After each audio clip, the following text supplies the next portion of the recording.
Dr. Carter, Rob said to me during our interview, his main thing was don't allow yourself to be a football of others' opinions. He hit me like in my soul because caring what other people think about me and trying to be a people pleaser, Yeah. trying to keep everyone happy, worrying about others' opinions was a real weakness for me. I think maybe I'm starting to get on the other side of that. But the way he presented it, he said, "Don't allow yourself to be a football." So football, once in a great while, it's the wisdom lesson is for me. It's not for the audience. That one was clearly for me, and Yeah. maybe anybody else that deals with people pleasing or perfectionism or whatever. But yeah, I wanted to share that one with you as well. Life's too short for bad coffee or bad leadership. I'm Lindsay Ellen, executive leadership coach, coffee enthusiast, and former ad VP turned believer in leading from a place of possibility. On Unfiltered Leadership, we skip the buzzwords and dig into the messy, human, and powerful side of leadership with real conversations and practical takeaways. Now grab your mug. Let's dive in. Hello, hello. Welcome back to Unfiltered Leadership. Today I'm sitting down with Skip Lineberg, a leader who has spent decades at the intersection of business, creativity, and curiosity. Skip's background spans GE, founding and leading a marketing firm, and guiding digital strategy, which he does today. But what drew me to Skip is his way of listening and the deep respect he has for wisdom.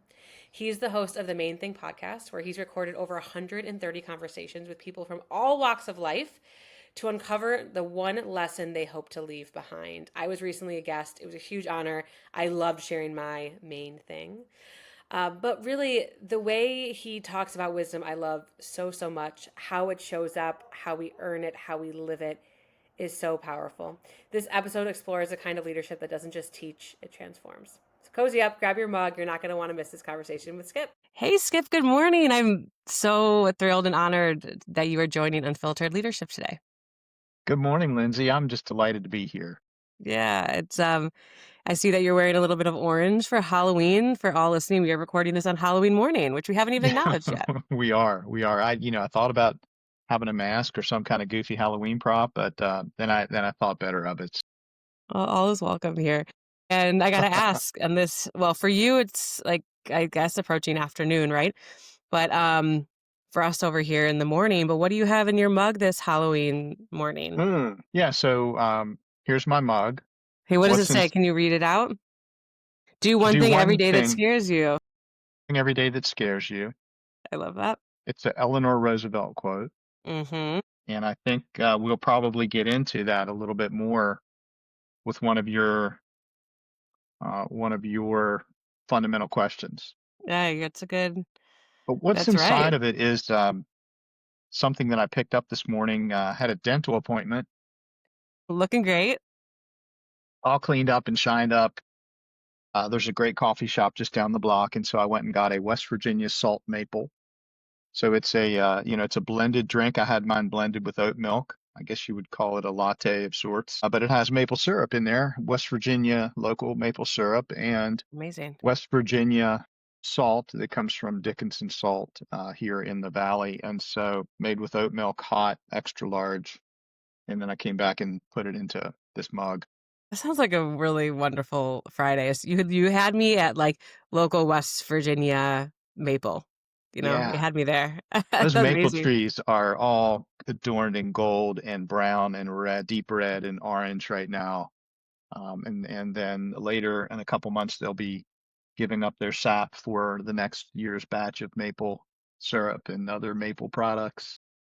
It's beautiful. So Skip, I picked out this mug for our conversation today. I love this mug. I don't know why. Oh, it's It's like a gorgeous. very cozy, one of my favorite mugs. And just made me think about talking with you because you always make me feel very grounded and comfortable and down. You're very down to earth. And that's what this Oh, mug thank reminded you. me of. And this is one That that looks my husband very actually, looks sorry. handmade. It looks very handmade, You know what it crafted. is? It has a wooden handle, which is super cool. My husband brought this back for me, I think from South Korea on Oh one my of his gosh. travels. He's learned what gifts make me the most happy and excited and loved, and certainly beautiful handmade mugs. So this is one from Korea with a little bit of green tea in it. I head into the Mm. coffee shop after this to work my little Halloween barista shift. So my like real caffeine is coming there. Skip, I was so excited to have you here. Not long ago, we had the chance to talk because Yeah. you so kindly invited me on to your podcast, The Main Thing, which I was and still am so drawn to because it's all around the world of wisdom and like trying to capture wisdom from really special yet diverse people and trying Hmm. to figure out their main thing. Am I describing that correctly, or what Well, else you would you you got add? it. You got it. You hit the nail on the head. Yeah. So I just have to ask, as the keeper, like the drawer out of all of this wisdom, you have over 130 episodes now, right? Hmm. Yeah. Yeah. So I want to first know what inspired you to start to capture that or to launch this podcast dedicated to sharing wisdom out to the masses. That's a good question. I think it goes back to, I've had plenty of time to reflect on this. I think it goes back to just, how I was born, how God made me. Ever since I was old enough to remember, I have enjoyed talking to elders. My babysitter, when my mom worked, was probably in her 70s, an elderly Southern West Virginia woman from the coal mining territory, and she had wonderful stories to tell. And then I can remember in particular in third grade, a teacher, Miss Clowen, Dorothy Clowen, God rest her soul. She passed away more than a decade ago, but was that special teacher that inspired me to read. And, we did a lot of presentations, book reports, but beyond that, she always let me stay after her class. And I don't know what was next, like lunch or recess or whatever, but a lot of time I would spend that whole period just talking to her. And she was probably in her late 50s, early 60s. And I've just always loved talking to older people, wise people who have stories to tell. And I just find it fascinating. I learn from it. I'm entertained by it. It's enchanting. And so before I launched the podcast in 2019, I had uh, similar relationships with some business mentors in my adult stage of my life. And I recently found a series of the VHS tapes that I had recorded with my mentor, John Wells Jr., shortly before he passed away. So these recordings were this time of the year, 2004. Mm, He passed away in February of 2005, sadly. Those tapes have been lost for 15 years. I found them in a box in my garage. And as I started listening to it, I'm like, my gosh, this is exactly what I'm doing now with the podcast. I'm sitting across from a very wise person who has fabulous, amazing stories to tell, capturing that wisdom and sharing it out with the world. And so those conversations with my mentor, John Wells Jr., I'm calling that the prequel to the podcast. Those 2004 conversations and recordings were a prequel to the podcast that came to be in 2019. So it took 15 years for that to materialize. And wow. you can say, Skip, you need to store things better, and you need to clean out your garage, definitely, because I found those tapes in a box in my messy garage. Or you can say, boy, you sure are a procrastinator. But you could also say, things happen at exactly the right time, and it took 15 years for that to be the right time and for it to come together in exactly the right way at the right time. Yeah. That was going to be my perspective. So I'm glad you took the words out of my mouth. It feels very serendipitous. And I want to talk a bit about the conversations with John. But first, Yeah. I'm just curious, after recording, being part of so many conversations with these wise individuals, what has surprised you most? Oh gosh, so everything. Why do I say that? Every time I interview a guest on the main thing, I ask them the same question. About midway through the show, I'll say to the guest, "What's the main thing you've learned in your lifetime so far?" And we agree that I won't know that until it's revealed in the moment, organically in the flow of the conversation. So I'm always surprised by whatever they have to say. So that's that brand essence. Yeah. Surprise and wisdom are the brand essence of the main thing podcast. But I guess I would throw in there, what have I learned over this 6-year period is that everyone has a story and everyone has a struggle, and you may not know about it until you have established depth of relationship and trust and created an intimate, vulnerable space where the person is ready to share that story with you. Yeah. Yeah. What is some wisdom, or do you think back to all of the conversations? Is there one or two in particular that have just you revisit in your mind frequently. Yeah, there's it's like picking your favorite child. You know, I have two kids. I can't pick between my son and my daughter, but one of the ones that I think is really special, and this was episode 6. It's still talked about today. People still come up to me, or they'll email me and say, "Boy, that episode 6 with Dennis Gillen really hit home with me."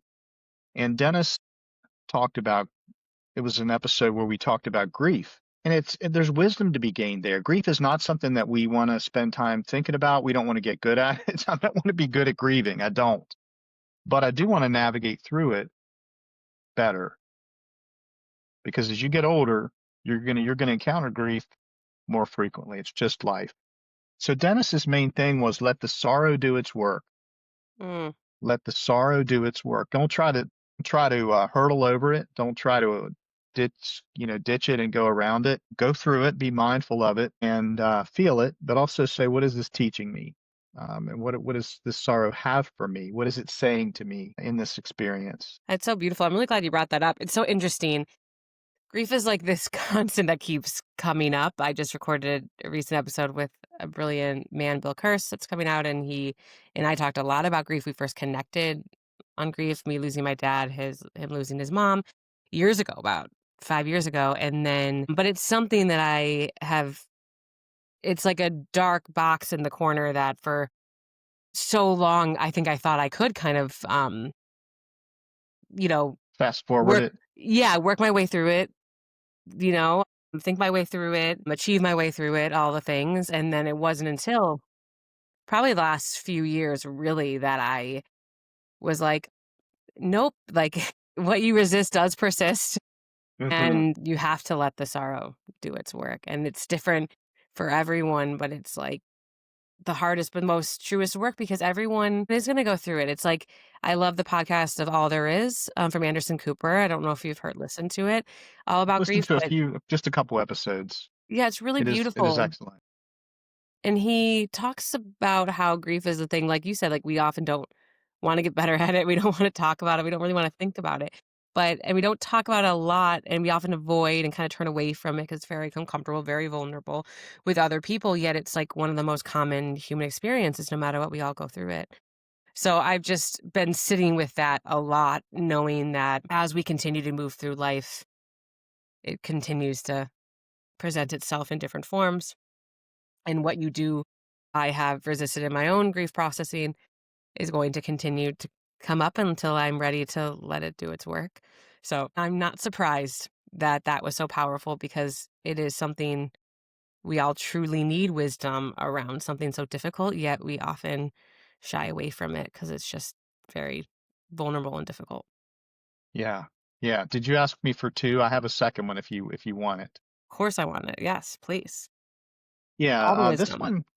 one is, I'm going to give you 2A and 2B. The first one is live. So the second one is live today, don't wait, be grateful. It's 3 short phrases.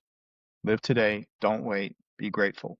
So it Okay. talks about being present in today, Yeah. um, and not letting tomorrow's worries or reflections from the past destroy today or cause you to miss today. Don't wait, Don't and wait. be grateful. Be grateful for today's experiences, for the people in your life, for all of it. I believe and support that And that's my wholeheartedly. my close friend, one of my best friends, Dr. David Clayman, who's a clinical Yeah. psychologist. But I want to tell you about one more, which was goes back to the surprise thing, and I think it was episode 23 with a guest named Dr. Rob Carter, who's an author and he's an officer in a very high leadership position in the United States Army. Dr. Carter, Rob said to me during our interview, his main thing was, don't allow yourself to be a football of others' opinions. Oh, wow. And he hit me like in my soul, because caring what other people think about me and being trying to be a people pleaser, Yeah. trying to keep everyone happy, worrying about others' opinions was a real weakness for me. I think maybe I'm starting to get on the other side of that. But the way he presented it, he said, don't allow yourself to be a football. So football. And he didn't know this about me, but like, my athletic background, I was a football player and I was a quarterback of my high school football team. And he didn't know that. And it was just uncanny that that he chose to reveal his main thing, wisdom lesson, to me in two ways that just hit me right in the soul is the only way to describe it. So Wow. that is that goes back to the surprise and not knowing what's going to be said. And some once in a great while, it's the wisdom lesson is for me. It's not for the audience. That one was clearly for me, and Yeah. maybe anybody else that deals with people pleasing or perfectionism or whatever. But yeah, I wanted to share that one with you as well. Oh, I'm really glad you did because I know a lot of people who listen struggle with people pleasing. And it's something that I talk about a lot with my clients. It's something that I've had to and still work through all the time regularly. And so any wisdom around that is welcome. So don't be a football to other people's opinions. Was that Yeah, it? what happens to a football? Oh, it just gets tossed around person to person to person. Kicked, Mm-hmm. it gets deflated, Yeah. Yeah. tossed around, right? None of those Yeah. things we want to allow for our souls and our Right. person to be, at least not on a regular basis. Yeah. And you have the choice if you allow the what you actually hear from what people are thinking or just the ideas of what you think people might think about you, how they Yeah. actually impact you. You have the choice to stay Oh gosh. sturdy Yeah. and strong and Those inflated. imaginary things that we make up that we think people are saying, gosh, that's yeah, shaky ground there.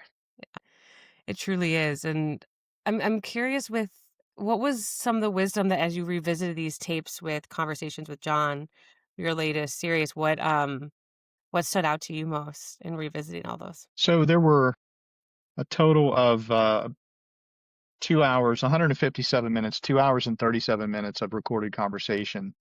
John was battling cancer. He was late in stage in his battle with cancer, and he was weak, and we had to start and stop a lot of times because he would just lose energy or he would start to feel bad, and we needed to take a break. His voice was really weak. The way our brain works, I had erased that part of John. I remember the big, gregarious, full of life, healthy, vibrant John. Of course. But listening to those tapes, there were four wisdom nuggets, four short stories that he told that I was able to carve out and package into short episodes. It's a four-part miniseries called Wisdom Conversations with my mentor, John. And each of those are unique and valuable wisdom life lessons for us. One was about the gift of struggle, looking at struggle gift. The second one was about the power of visualization. He tells a story about Michelangelo sculpting the statue of David. And I won't spoil it, but Michelangelo saw the sculpture when he touched the mountain from where the column of marble was harvested. And he Wow. felt, okay, I feel the statue in here. This is the marble we need. Let's get it out of here and let's get to work. Oh, that's incredible. Also, so we're talking about leadership on the Leadership podcast. He shared a 6-word phrase for leaders that is incredibly valuable to either take the wind out of a sails of a bad idea and to let it happen in a respectful, natural fashion, or to add energy and support for a good idea. So leaders in a meeting in the conference room or you're on a Zoom call, someone has an idea. Lindsay, I'll let you pick whether you want to say that we encountered a really bad idea or a really good idea. I think a really bad one. I think that's a trickier situation for people to navigate. Okay, so we hear that we're the leader. We have the highest position of authority in this group, and we're responsible somewhat for leading the meeting and the outcome that we're looking Mhm. for. I know this is rather abstract, but so that person speaks a really bad idea, and probably you are not the only one that knows it. The other people on your team are going, "Oh man, that's a terrible idea. I hope we Yeah, can get oof. past this." And so you actually probe into it and you say, "Hmm, let's take that one step further." And that's all you say, and you maintain eye contact with the person. I'll call that idea the stinker, the person that had the stinker, and you just let them talk. And if the idea is really bad, after they talk for a few minutes, they're gonna come to the point where they see the fallacy or the Mhm. shortcoming or the miss in their idea. But it works equally well if it's a really good idea. You go, hmm. That's a really good idea. Let's take that one step further, and you just kind of sit back Yeah, that's and you let brilliant. them say more about it. You're giving them the floor, you're giving them the space Hmm. to present more of their idea. And so I love that leadership tactic. That's so smart. And what I love about that is it brings to life a lot of the skills that I try to instill in leaders and workshops and folks that I coach. And it's the idea of, first off, knowing when to listen than when to speak. Like, I Uh-huh. think we often think that Yeah, the strongest leaders are the ones who have the right things to say or the loudest in the room. And often it's the ones who know when to listen and actually not when to speak and to that's allow their that's team, wisdom, right? isn't it? Yes, Yeah, 100%. that's wisdom. But it's also what's in there is like that powerful like question or direction back. And it's and I try to instill this all the time of like this idea of strategic curiosity through really Yes. bold and like powerful questions. And that's not necessarily questions, more of a statement, but it's still posing back to the other person like, It's let's take that open-ended. one step further. And then the leaning back and allowing them, like, because not only are you easing potential tension or, dominating the conversation, whatever, but you're also then giving the other person the opportunity to think more critically and they're going to develop themselves. So it is very coach like behavior to start to unpack greater potential in the Yeah, person in front of them just yeah, through that well simple said. act. Well Yeah. said. Yeah. And then the last one of the four, I gave you three. The fourth one, I think was John's favorite story to tell, and it's a story that illustrates when he was proven wrong. And this story comes at the height of his career, at the pinnacle of success. John was recognized nationally as an Ernst& Young Entrepreneur of the Year. President George W. Bush had come to Charleston to visit one-on-one with John and to give him a commendation for his community service leadership. So John had already, those accolades had already landed on John, and one could say he knew it all. He had done it all, he accomplished it all, he knew it all. But this John was proven wrong. He had a wrong-minded opinion about something that his business partner suggested, and that's a horrible idea. That's just wrong. That's just bad, bad, bad. He tells the story how he eased into being open and adaptable to this idea that his business partner proposed. And it's just a beautiful story. The way he tells it is masterful. I think it illustrates that we're never finished. We're never finished learning, even once we've been declared top of the heap, king of the king. And also it illustrates the courage and humility to be adaptable to change even at that stage of your career when you're on the mountaintop, you're at the pinnacle of success. So I really admire John for being so humble and vulnerable to share that story where he was just absolutely wrong about something. And he was very vocal in opposition, but he came around and at the end of it, he's like, this is the best thing we've ever done. Yeah. Yeah. You nailed something there around humility. And I'm actually curious for you in your own experience, when's a time where you were either incredibly humbled or had a tough lesson or had to rethink something that you felt so sure about? Yeah, you gave me a little hint about this. Thank you in advance. And as I think back on these occasions, I looked for examples of when I had when I had not risen to the occasion as a leader, when I had failed, when I had let someone down who I was responsible for leading. And I think about I think about the years when I had started and launched my marketing firm with a couple partners, and I was in the CEO role, so I was the leader.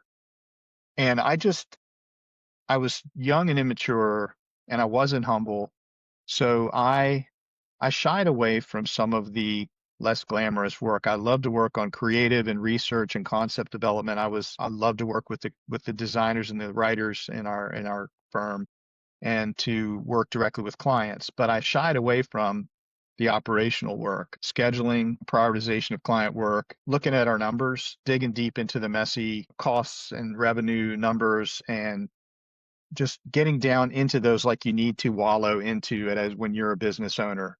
And I thought I was above all that. And it was to my demise and it was to the demise of our company. And it cost us money. It cost us It cost us people in terms of people that had to leave or be laid off. It cost Mm. me federal IRS income tax ramifications, which I've talked about openly. So that's a clear one. And Yeah. the, uh, the number that I like to share is $91,000 of IRS back tax debt and penalties that I was responsible for.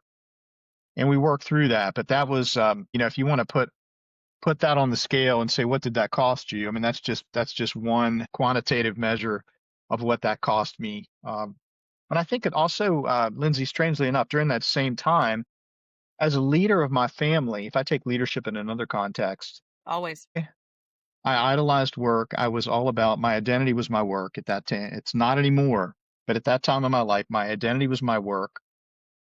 I'm one of the founders of Maple Creative. I'm a marketing guru. I'm a marketing expert. I just poured so much of myself into the business. And there were, sadly, there were days where I left before my kids were up for the morning. And by the time I got home at 7:30 or 8 o'clock at night, the kids were already in bed because they were little. And there's days that went by that I didn't see my son or daughter. Now that's not live today, don't wait, be grateful kind of lifestyle. That's a selfish, self-absorbed, priorities all out of whack, kind of idolizing work, identity all jacked up Yeah. phase of my life. I've put in the work since then. I learned from it. I've put in a lot of work since then to reshape, reform my values and to live out my values, to take care of myself, self-care, working on my mindset. So I'm a different person, but those were times when as a leader of my family or a leader of my company that I let others down. Yeah. Thank you for being open to share.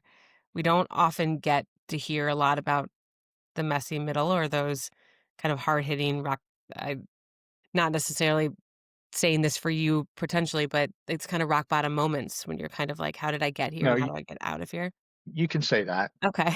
I don't want Yeah. to name it for you, but I've been there too. And so thank you for being Yeah. willing to share Of that. course.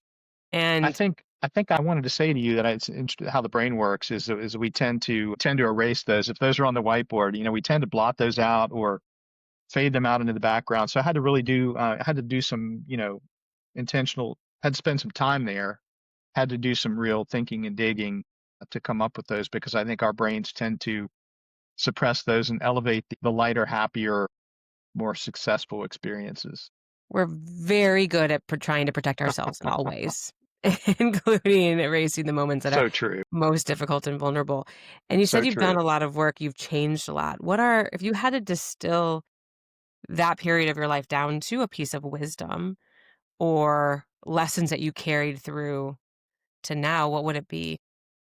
Yeah, I'll just go back to John Wells, my mentor. One of the things that he preached to me about was Skip, you need to take care of yourself. He preached to me about fitness, self-care, our health, and our family. And he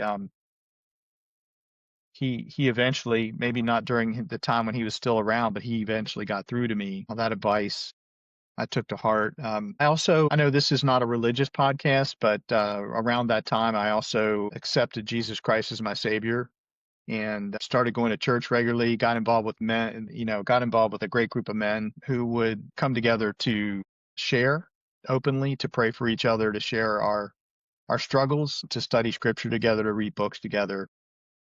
So that was a big improvement as well. And then as I started working on my health, probably around the time I started spending time and getting into CrossFit. Yeah, I was a big CrossFitter. I don't think we talked about Yeah, that. wow, that's cool. So yeah, I started just taking care of myself, taking care of my health, my soul, my heart. Yeah. And I'm not So sure, Lindsay, I'm not sure I answered your question. If I missed a part of it, be happy to go back and cover other bits of it. no, that was beautiful. And it actually sparks for me, like, regardless of, the religious part of, and that being your journey and what helped you, what I see Hmm. beneath everything that you've talked about as you've been navigating this difficult season for yourself is a lot of those core needs that I talk about with leaders all the time that we too often skip or forget or deprioritize. And it's, as you said, getting reconnected to your values, figuring out what Hmm. your values really are and actually starting to live within them and using them to help steer, like be the compass of your life. And what I hear and what you said of finding this group of men, like finding religion, and then within that community and Community. deep connection, right? And then Right. connection to others and feeling less alone and Mm, having, and then through CrossFit, through health, I think one of the things that was most powerful of that, season of my life was the connection I had with myself, with my body, to my own power and strength that yeah. gave me a different level of resilience. So we And underestimate community there too as well, right? CrossFit. completely. Yeah. Huge, huge community. And that's what I try to do with clients all the time is like when they're feeling lost, they hit a really difficult stuck point, a rock bottom, a Hmm. totally exasperated, like not sure what to do. It's like, well, we have to get back to you.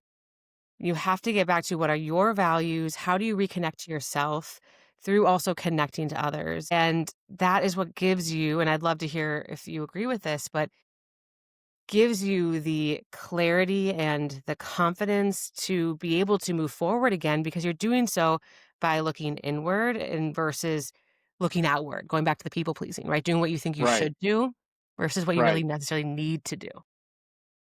I agree. And I think the word that was coming to mind for me as I was listening to you is fullness.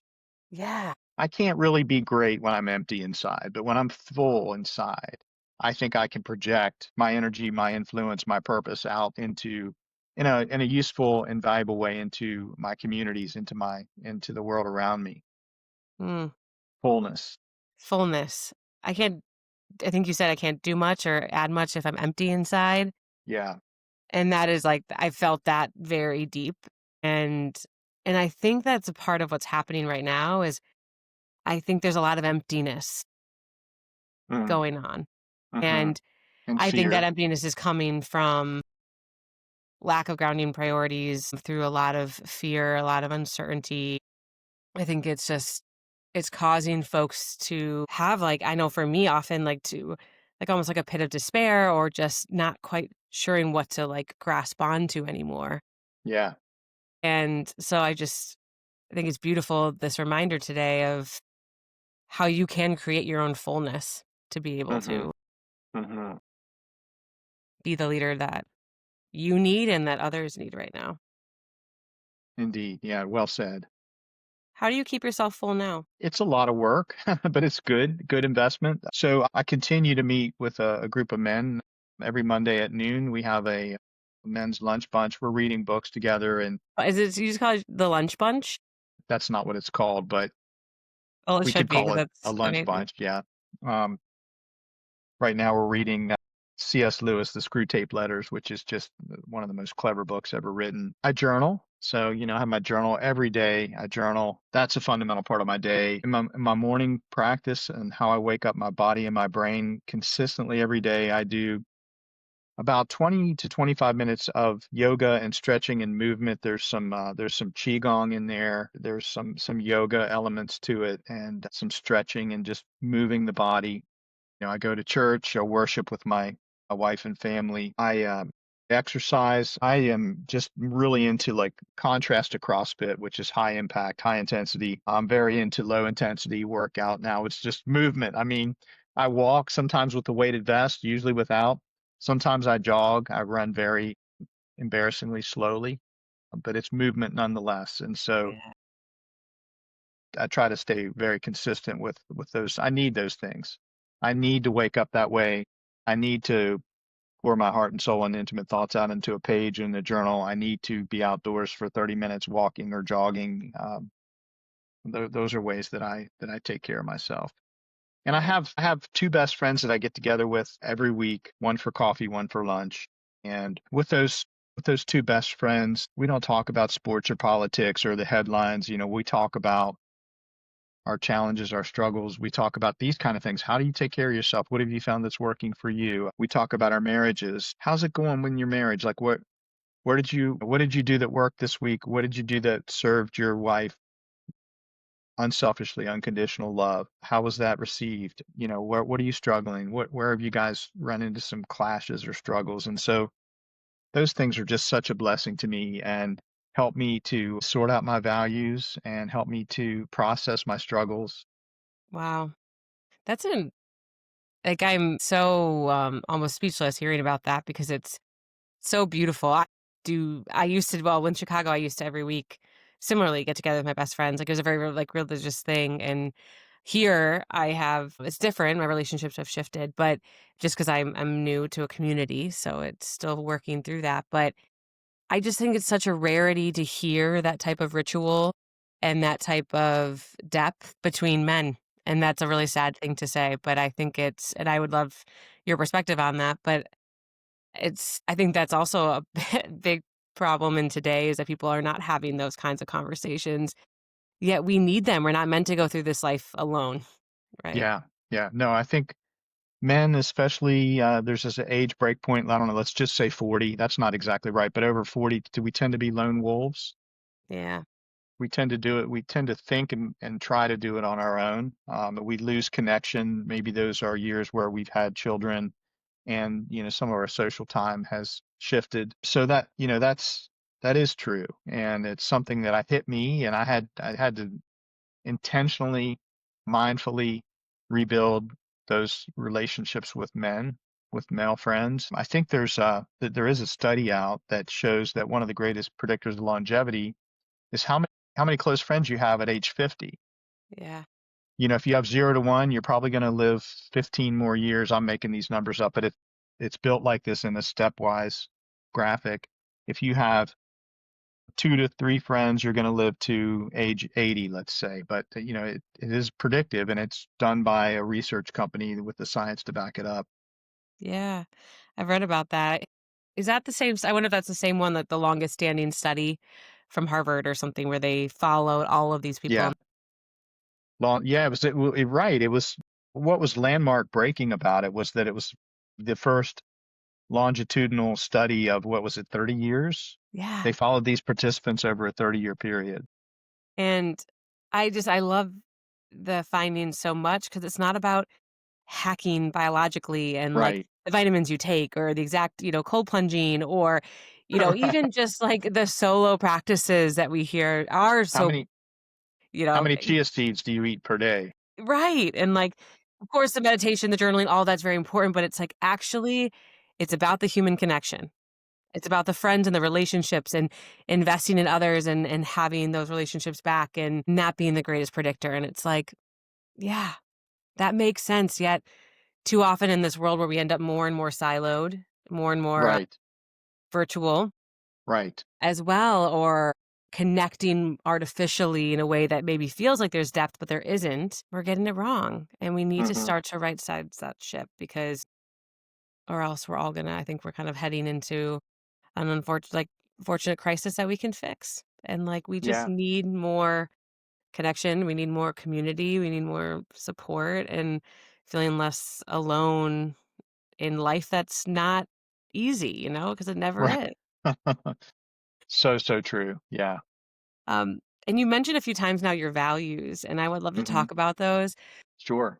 So, but in the larger context of something you shared with me as a prep to this, you're like, Lindsay, I'm sharing this with you. And I've only shared it with you, I think you said, You're but right. You're right. which I was like so honored. I was like, oh my God, I have to Well, save this credit to you secret. that you and I have we've been friends for 5 or 6 weeks, but we've definitely established, I think, mutual trust. And I yeah, I felt appreciate that. there was no hesitation to share my leadership DNA Yeah. document with you. And that's what it was. It was your leadership DNA. And I actually, so I was reading it sitting at the island downstairs.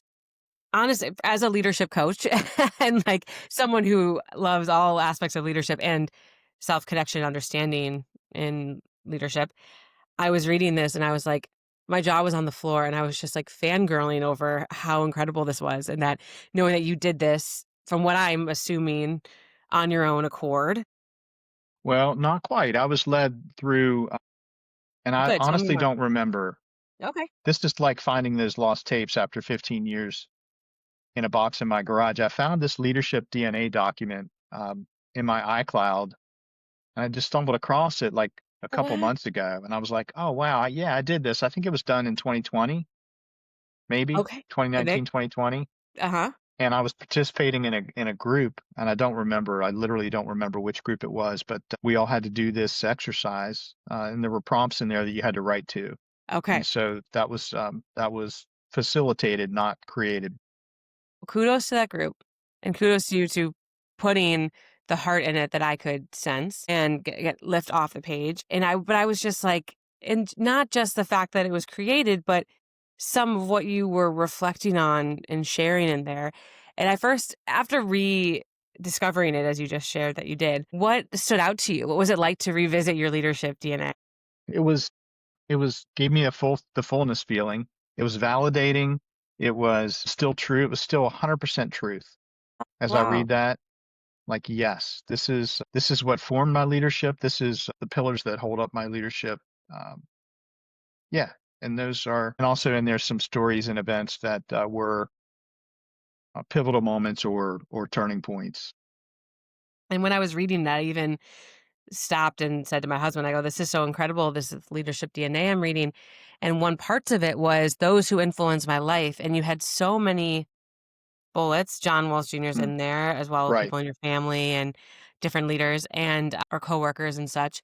And I was like, what a beautiful record that we should all do to go through and not just name the people that have influenced us, but to be specific as to how and what they've taught us, whether it's wisdom, whether it's a hard learned lesson, whether it's just how they treated us. What a beautiful like capturing of those who influenced your life. Thank you. I found it so valuable. And there was one person you said in there, Gaston Caperton. Gaston Caperton. Easton. Okay, I know, like, I'm sure I'm Gaston. gonna butcher this name, but Yeah, you had written that he was the greatest leader that you've ever worked with directly, and I was no doubt. curious. You talk a little bit about it on there, but, like, I'd love to hear from you, directly what made him one of the greatest leaders. So he was the governor of West Virginia when I worked in the state economic development agency. And so our mission was to attract companies to come to West Virginia and open up offices and factories and warehouses to invest in bricks and mortar and to employ people. And when those things happen, the governors are success. They have successes to celebrate, and they their numbers go in the right direction when those sorts of ribbon cuttings and groundbreakings and plant openings occur. But Gaston was, so at the time I was 27 years old, 27, 28, a young professional. He got to know me personally. He knew what my hobbies were. He knew my girlfriend's name. He knew every deal that I was working on, and that's one thing. So he had an incredible personal knowledge of someone that was way down in his organization. I did nothing about me or my position warranted him knowing that much about me or giving me that sort of relationship. Yeah. It was surprising and unexpected. Secondly, he always deferred the credit. He led some amazing transformational change in West Virginia, but Gaston would always say, Skip, it's not a me game, it's a we game. Mm, Everything we're doing is not a me game, me Gaston. It's not me, it's we. This is all about us. So he was a team builder. yeah. And then he was so consistent on his priorities and his message. He carried something like a bookmark in his breast pocket of every, governors wear suits pretty much every day or a sport coat, and he would pull that out, and someone would be asking him about something, or someone had an idea about something that the state should be doing, and he's like, you know what? That's a fair idea, but here's what we're about. And it was one, two, three, four, five. We're going to raise teacher pay. We're going to put computers in the classroom. We're going to operate the state financial systems by GAAP, generally accepted accounting principles. We're going to make sure that every rural community has public water and sewer. And those are the five things that we're going to do. This is what I'm about while I'm here. Others can think about other things on down the road, but he was very consistent with that. And so you never had to wonder what he was up to. It was those same five things every time. What I'm And hearing then from, of he just I'll tell you what, I'll wrap up with one more quick story. course. It's a Tuesday weeknight. I'm at my apartment. I'm a single guy living in downtown Charleston, West Virginia, where I still live. State capital is an apartment building, and it's about 10 o'clock at night, and Gaston personally calls me at home, and he says, "Hey, Skip, it's Gaston." He's like, "Man, I got a wild idea." He's like, I've got an investor in Chicago tomorrow. Do you think you could pack a bag and meet me at the hangar at the state airport? We'll fly to Chicago. we're going to make a presentation to this fellow. And he's like, I think we have a good chance to put a deal together. Would you be willing to go with me? What are you going to say, right? Of So, I course. mean, that's the kind of leader he was. Yeah. Again, I'm a 27, 28-year-old. I'm 5 levels down in the organization. Yeah. Um, and that's the level of personal involvement and inclusion, Yep. unselfishness that Governor Gaston Caperton taught me and involved me in as a young professional. What stood out to me from hearing about his leadership brilliance is one, he made you feel seen and special as Yes, someone a lot more junior. And that's what we all want, right? We all just want to feel special and we want to feel understood. And more than yes, anything, we want to feel seen and heard and feel valued. And I think that's something that leaders can so easily do to make a difference in engagement and motivation and relationship building and trust building. And that often gets overlooked because it's done in those small moments that we right. often are move too fast to do. You know, remembering a name, remembering a birthday, sitting down, stopping at their desk, asking them for a coffee, you know, just checking in. It doesn't take a lot, but it does a lot, right? It sure does.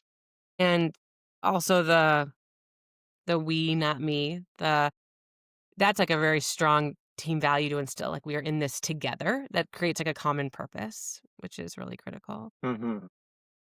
And makes saying it like it's not like it's also just showcasing a bit more of a flat hierarchy of this isn't about me, this is all of us. Yeah, And giving you like incredible growth opportunity, you know, calling you up and saying, "Come on, you're coming with me here," like bringing you along, giving you such access and exposure and opportunity to learn is really it's incredible. It's no wonder he made that list in such a powerful way. yeah, yeah. Yeah, there's a lot that we can all learn from that. And if somebody, like, I know you've worked with a lot of people. I also know I can assume, mentored a lot of people and probably left a lot of lasting Love impressions. doing that. Yeah, I'd love to hear Yeah. your mentorship strategy. But first, on the leadership DNA, I got to know, let's say people you've worked with are writing their leadership DNA and they're putting Hmm. your name down as people that Mm. influence them. What do you want them to say about you, or what's the impact that you wish that you've had on them? First thing that comes to mind, I'll just try to unravel this with you. That makes me emotional. What about it makes it feel emotional? Oh, the relationships Yeah. that have blessed me. I think the first thing that is part of my strategy, and I hope that they would write down the first thing they would write about me is my approach is always when I'm going to mentor someone is, hey, we're opening up a learning space. We're creating a learning. We're co-owners of this learning space that we're going to co-create, and I'm going to learn as much from you as you're going to learn from me. And I want you to that I want that to be Mhm. a ground rule and an expectation. And one of our foundations for our relationship is I don't know it all, and I'm going to learn as much from you. I might learn more from you than you learn from me, but together we're both going to grow. Yeah. That's my approach. Mutual mentorship. Yeah. And we're going to we're going to explore something new together. We're going to learn it together. We're going to do it together. And we're going to reflect on what we learned. And then we're going to see what opportunities we could have to share that with other people, clients, communities, organizations. Yeah, it's what's so incredible about that I think really great mentors get right is that it's I'm not here waiting of like, ask me the questions. I'm here just to give you my brilliance and tell you my way. It's a Right. once again coming from, Gaston, right? So that right this time, not You my got it. Yeah. Beauty and the Beast way. Of like it's a we, not a me game. So it's like we're in this together. And I think that one of the best mindsets to have in mentorship is I have that growth mindset. I have so much to learn, and here I am with somebody who's hungry to learn, that sees Hmm. value in me, and I know I'm going to be able to find so much value in them.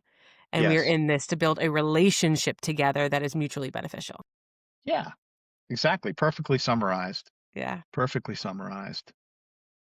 But I think the other thing I would add to that is that there can be there can be a planful scheduled element to it. There's nothing wrong with that. But as we've touched on numerous times in our conversation already, so many times those things happen in the moment. They happen organically. Yeah. There's something unexpected that becomes a teachable moment or a learning experience for both parties. And being together, spending time together, um, that doesn't have a strict learning goal or outcome in it, allows for those things to happen. And I think back to my time that I spent with John. Three of those four stories, were given to me after a meeting ended, and John tugs me on the coat sleeve and he says, "Hey, buddy, stick around for a couple minutes. I've got an idea to share with you." Mm. We had toured the front of his retail furniture store, which was just amazing. And then he's like, "Let me show you where the real value of our business happens." And he walks me back into the warehouse where he tells me that fourth story in the miniseries. And we're sitting on a blanket on a dock, on the edge of a dock, a loading dock. Mm. Those, if we had scheduled those things to happen, they wouldn't have happened. Mm. But we were together, spending time together, and that allowed for those things to happen, those lessons to be shared. Yeah, it goes back to the power of having just to create environments of connection Hmm. for those wisdom, those stories that like impact to come versus trying to manufacture it all the time. Yes. Yeah. Yeah. You just articulated that really, really well. Yeah. So what do you want your legacy to be, Skip? Oh, I'm not sure this is my final answer. That's okay. This is my answer today. I hope my legacy is kindness, that I was kind to others, that I modeled it, that I was about it, that I was a champion for kindness. Yeah. You know, I practice it to the best that I'm able. I'm not perfect. And we've talked a lot about things I've learned. I don't always get it. I don't get it right. I mean, I've learned from some amazing mentors and wise people, and I've learned some really, really enchanting and valuable lessons. Do I always apply those exactly right? No, I do. I still mess up. I still have learning experiences, but am I kind? If you cut me open, would you Mhm. would you be able to scrape out some kindness? And I hope the answer is yes. This is a trite example and it doesn't mean much, but it's just maybe one tiny indication. About maybe about 15 years ago, I started signing my emails at the end with kind regards or kindest personal regards. I sign off with kindness in my email closing, and I do that just to project kindness into the world. Yeah. When someone sees that and goes, "Oh, kind regards," or kindly, or with kindness, okay, interesting. That's Yeah. different. It doesn't say I'm not signing off with thank you or best regards or very truly yours or whatever. But that's just one small part of it. I think today in America, in our climate, our national culture, our political climate, there could be a lot more kindness. Yeah. I couldn't agree with you more. And for someone who has known you for a short time with some lovely depth, I would say kindness is one of the first words that I would use to describe you and think that you are honoring that value and legacy beautifully in all that you do. So don't, in case you have any question, I'm here to reassure you that I think you're one of the most kind people inside and out that I have had the pleasure to spend time with in a. Thank you. That's what I hope my legacy will be. Yeah, I believe it. So I always close by asking one last question, Skip, which Yeah. is I'm just curious in your, you know, history of incredible experiences and twists and turns. When is a time when you had to make a decision from a place of possibility over fear? Hmm. Does it need to be a business or can it be No, of course not. okay. Anything. Okay. I in 2009, this is a CrossFit story. Mm, In 2009, I was invited to work back then, the CrossFit was not as like corporate as it is now, and everything is not as rule-based and regimented. It was in 2008, 2009, it was still forming and things were done differently every season. Well, let's do it this way. Let's do it that way. Long way to say that I had an opportunity to serve as crew for the Mid Atlantic Regional CrossFit Open. At cool. that time, it was all comers. You didn't have to qualify for the regionals. So I went to Virginia Beach, Virginia, and the regionals involved people from North Carolina, Virginia, Maryland, Washington, D.C., and West Virginia. And I was My job was to move pylons around and make sure people rounded the corner and didn't, shortcut the corner on a 400-meter run. So things like that, and then to move, heavy weights around all day long for all weekend. You're taking 45-pound plates from here to there. I was a grunt, but it was fun to be around those athletes. In that instance, in 2009, there was not a single athlete. There wasn't a single contestant who had entered from West Virginia, and that made me sad about my home state. I'm a native West Right. Virginian, and I was like, this is terrible. I'm so sad that no one from West Virginia is entered in this event. And so I said, by golly, next year there's going to be one West Virginia. If I have anything to do about it, or anything to say about it, there's going to be one competitor from West Virginia. So I made a commitment that I was going to enter next year. Was in Alexandria, Virginia, and I was one of 8 West Virginians who entered the event. Amazing. I was The night before, my wife Lisa and I went over to the Alexandria, Virginia area. We got our hotel. We're out getting some snacks and food and supplies. We're at a grocery store in Alexandria, and had so much anxiety. I had visceral fear Yeah. about what was going to happen on Saturday morning, that I had to hold on to the shopping cart because I was going to faint. I was going to fall down. Like, that's how strong the fear was. But the possibility was that I could get through it and that it would be fun somehow. It would be enjoyable Yeah. in a grueling kind of way, and it was. The 8 of us made it through. I finished in my age bracket somewhere around the 50th percent. I was right in the middle of the pack. I didn't win any medals, but there's a picture of me dropping down off the pull-up bar. We had to do Fran with a weighted vest. It's just God. torture. Yeah. I'm dropping down off that pull-up bar. Hands were probably ripped and bleeding, but the smile on my face in that Yeah. photo, it was a candid. I didn't pose for the picture. Someone just caught this moment, and my Yeah. face is pure joy, just pure joy. And that was a Yeah. moment where possibility ruled over fear. Yeah. Sounds like it. And Yeah, how you gave yourself the chance to prove that you could do it, you right. know? And And I what's did. I mean, obviously, I did a lot of training and preparation. I didn't go into that without proper preparation. and more Then it was mentally than hard. anything else, like the mental Yeah, and the spirit of like yeah, showing up on a stage like that is right. very scary, very vulnerable. And you did it. You set that goal and you committed to it. It's so easy to just to be like, well, and just drop out, but you did it. Yeah, I'm not ready. I better not do it.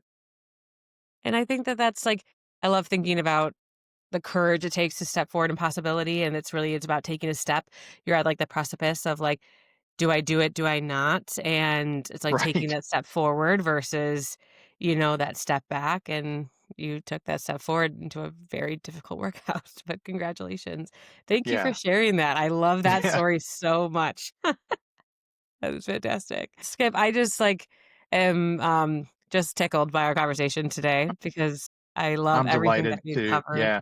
You're an incredible storyteller, and I feel like we got so much wisdom and great leadership lessons in a relatively short amount of time from someone very Yeah. incredible. So, thank you so much for being so open and sharing so generously with us today.